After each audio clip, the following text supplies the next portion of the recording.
The world has superpowers. Switzerland chose something different. It didn't build empires. It built trust. High in the heart of Europe lies a small country with no colonies, no wars, no oceans, and barely 9 million people. Yet this tiny alpine nation quietly became one of the most powerful financial forces on Earth. This is the story of how Switzerland didn't just create banks. It became one. For centuries, Europe was a battlefield. Empires rose and fell. Kings fought kings. Nations burned, rebuilt, and burned again. But one place remained almost untouched.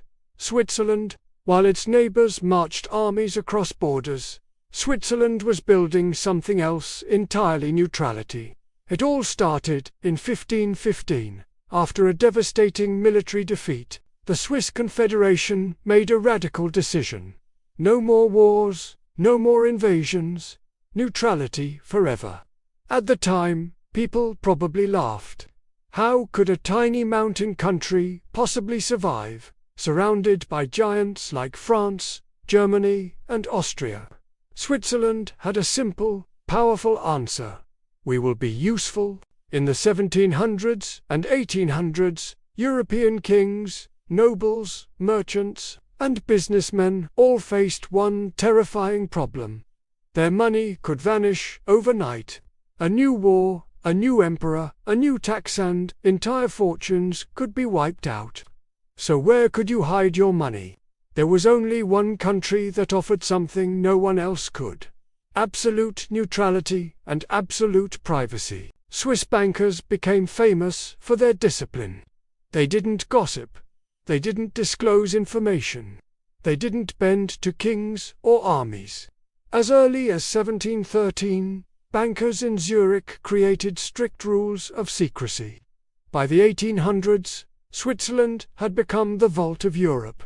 Not because it was rich, but because everyone trusted it. The real transformation happened in 1934. As Hitler rose to power in Germany and dictators took over across Europe, governments began spying on their citizens' wealth. People fled to Switzerland, bringing with them money, gold, assets, and valuables. Switzerland's response was the Swiss Banking Act of 1934. This law made revealing a client's information a criminal offense. If a banker talked, they could go to prison. Overnight, Switzerland became the Fort Knox of the world.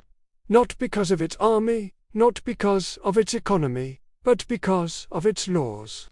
Privacy wasn't just a promise anymore, it was protected by the state. Just look at any global crisis throughout modern history: the World Wars, the Great Depression, the Cold War, the oil shocks of the 70s, the inflation waves of the 80s, the global recessions of the 21st century. Every single time the world panicked, money ran to Switzerland. Why? Because Switzerland consistently offered three things. First, neutrality. It doesn't take sides in global conflicts. Second, stability.